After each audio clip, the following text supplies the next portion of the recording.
ससुराल वालों,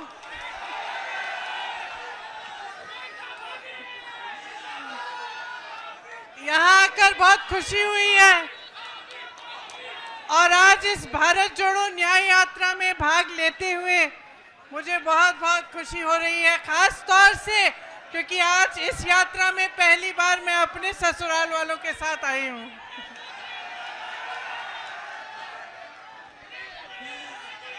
तो आपको याद होगा, बोलूं,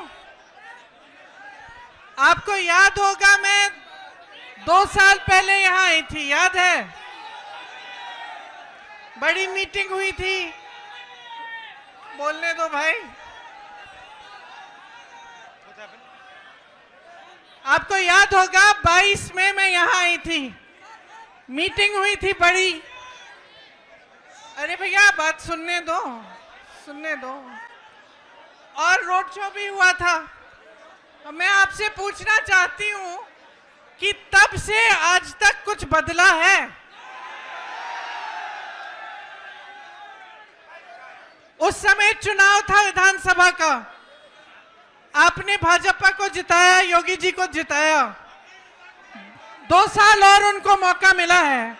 मैं आपसे पूछना चाहती हूं कि जो आपकी समस्याएं हैं, जो आपकी असली समस्याएं, आपका दुख है, जो महंगाई है, जो बेरोजगारी है, जो रोज रोज इन परीक्षाओं में जो पेपर लीक हो रहे हैं, जिनके लिए नौजवान बच्चे, आपके बच्चे मेहनत करते हैं, पढ़ते हैं, फीस भरते हैं, ये सिलसिला अभी तक जारी है कि नहीं कि पेपर लीक होते रहते हैं? बताइए, जारी है? तो जब आप 2 साल बाद सरकार चुन रहे थे, आप चुनाव में अपना वोट डाल रहे थे, तो मैं जानना चाहती हूं कि आप क्या सोच रहे थे? क्या आपने सोचा, सुनिए, क्या आपने सोचा कि यहाँ का विकास होगा? सोचा था? अब यहाँ पे पीतल के कारखाने हैं, बड़े बड़े पीतल के कारोबार हैं, क्या आपकी तरक्की हुई है? हुई है। जितनी भी मदद आपको सरकार से मिलनी थी वो बंद हो गई, ऊपर से जीएसटी, और जितना काम कर रहे थे उसका शायद आधा काम कर रहे होंगे आज। मुश्किलें कम हुई हैं या बढ़ी हैं? बढ़ गई हैं। यहाँ नौजवान हैं सारे, उस समय मैंने पूछा था रोजगार मिलता है? आज रोजगार मिल रहा है।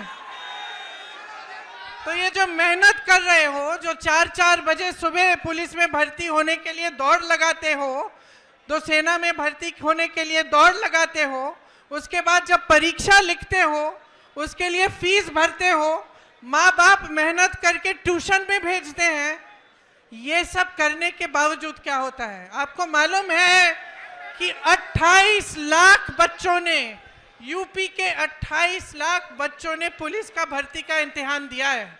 28 लाख, सोचो, इसका मतलब है कि यूपी के लगभग हर गांव में से 4 या 5 नौजवानों ने ये परीक्षा दी। एक आशा थी, एक उम्मीद थी उनके मन में, ये नहीं कि मुफ्त में कुछ मिल रहा है। पढ़ के मेहनत करके वो चाहते थे अपनी परीक्षा में पास हो। क्या हुआ? पेपर लीक हो गया। अब जब मैं यहाँ आई थी 22 में, तो मैंने आपसे कहा था कि हमने एक घोषणा पत्र बनाया था, उसमें हमने एक पूरा प्लान बनाया था, एक पूरी योजना बनाई थी कि ये जो पेपर लीक बार बार होते हैं, इसको रोकने की क्या योजना हो सकती है। उसमें जॉब कैलेंडर था, उसमें ये था कि एक कमीशन बनेगा और जितना भी अन्याय हुआ है उसको ठीक करने का काम होगा। और जॉब कैलेंडर में हर जो भी डेट था, परीक्षा का डेट, नियुक्ति की डेट, सारी पहले से तय, और जो उससे इधर उधर होता उसके खिलाफ कार्रवाई होती। तो ये तो 2-3 मुद्दे हैं, पूरे 10 मुद्दों का हमने एक पूरा प्लान बनाया था। तो मैं आपसे एक सीधी बात कहना चाहती हूँ, देखो चुनाव फिर से आ रहा है कि नहीं? फिर से आपको अपना मत डालना पड़ेगा। अब आप खुद ही देख रहे हो, बार बार भाजपा की सरकार आ रही है, केंद्र में आ रही है, प्रदेश में आ रही है, आपकी बेरोजगारी बढ़ रही है, आपकी मुश्किलें बढ़ रही हैं। तब किसान आंदोलन कर रहे थे 2 साल पहले, आज किसान आंदोलन कर रहा है। तब सड़क पे बैठे थे ठंड में सर्दी में, आज बैठे हैं। तब उनकी सुनवाई नहीं थी, आज उनकी सुनवाई नहीं है। और इसी तरह से आप सोचिए, जब जब बुलडोजर चलता है इनका, तो किसके घरों पे चलता है? किसके घरों पे चलता है? जोर से बोलो। जिसने 6 किसानों को अपनी जीप के नीचे कुचला, उसके घर पे क्या बुलडोजर चला? जिसने महिलाओं के साथ अत्याचार किया, उसके घर पे बुलडोजर चला? जो ये पेपर लीक के घोटालों से पैसे खाए जा रहा है, उन लोगों के जिन्होंने पैसे खाए हैं, जो बार बार ये घोटाला करते हैं, बार बार लीक कराते हैं, उनके घरों में बुलडोजर चला? नहीं चला ना। सोचिए, ये सब बहुत बड़ी बड़ी बातें हैं दिखावे के लिए। ये जितने बड़े बड़े इश्तिहार आपको दिखते हैं, जिसमें आपको दिख रहा है कि बहुत तरक्की हो रही है, जब तक आपकी तरक्की नहीं होगी, जब तक आपको रोजगार नहीं मिलेगा, जब तक आपके पेपर लीक बंद नहीं होंगे, तब तक आपकी तरक्की नहीं हो सकती है। जब तक यहाँ की महिलाएं सुरक्षित ना हो, आगे बढ़ नहीं पाए, तब तक आपकी तरक्की नहीं हो रही है। तो मैं सिर्फ आपको, मैंने उस समय भी बोला और अभी भी बोल रही हूं, अपने अनुभव को देखो, अपने अनुभव को देखो कि भाई 5 सालों में, 10 सालों में मिला क्या है? नौकरी मिली, दुकान जाते हो तो सब्जी खरीद पाते हो। आपको मालूम है गन्ने का जो दाम है, जो आपको मिलना चाहिए सरकार से, वो हर साल, पिछले 7 सालों में हर साल सिर्फ मात्र 7 रुपए गन्ने का दाम बढ़ा है कि नहीं? 7 रुपए, ठीक है? तो मान लो 5 सालों में 35 रुपए बढ़ा होगा।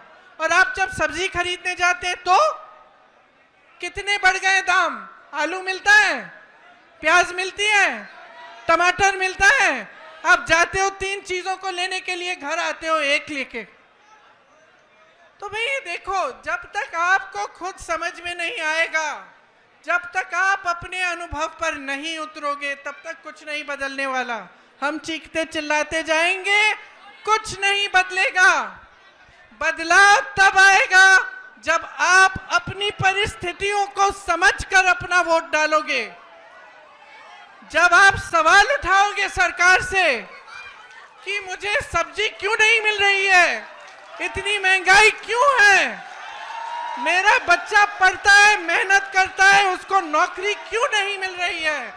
जब तक ये सवाल आप नहीं उठाएंगे, जब तक इन परिस्थितियों को देखते हुए आप अपना वोट नहीं डालेंगे, तब तक आप इसी खाई में डूबे रहोगे। इसीलिए मैं आपसे कहना चाहती हूं, इस खाई में से निकलो। जब वोट डालने जाते हो, सोच समझ के अपना वोट दो। कांग्रेस पार्टी के पास योजनाएं हैं, करके दिखाया है, और आप सब अपने ही अनुभव से ये चीज समझते हैं। तो आज आपके बीच आकर मैं सिर्फ इतना कहूंगी कि जो भी वोट आप डालने जा रहे हो, बड़ी बड़ी बातों पे मत डालो, जो ऊपरी दिखावा है उस पे मत डालो। जो तुम्हारी जिंदगी में गुजर रहा है, जो तुम्हारा जीवन है, तुम्हारा अनुभव है, तुम्हारी परिस्थिति है, उसको सोच, उसको समझ के कि ये क्यों हो रहा है आपके साथ, तब वोट डालो। ये न्याय यात्रा है। राहुल जी, भारत जोड़ो यात्रा में 4000 किलोमीटर क्यों चले? इस देश को एक रखने के लिए, ये कहने के लिए कि ये देश एक है, सब एकजुट हो जाओ, आगे बढ़ोगे। आज भारत जोड़ो न्याय यात्रा पे निकले हैं, तो इस यात्रा में न्याय शब्द क्यों जोड़ा है? न्याय शब्द इसलिए जोड़ा है क्योंकि आज यहाँ के नौजवानों के साथ, देश के नौजवानों के साथ अन्याय हो रहा है। आज देश की महिलाओं के साथ अन्याय हो रहा है। आप मेहनत करते हैं, आपके पेपर लीक होते हैं। आप मेहनत करते हैं, आपको नौकरी नहीं मिलती, रोजगार नहीं मिलता।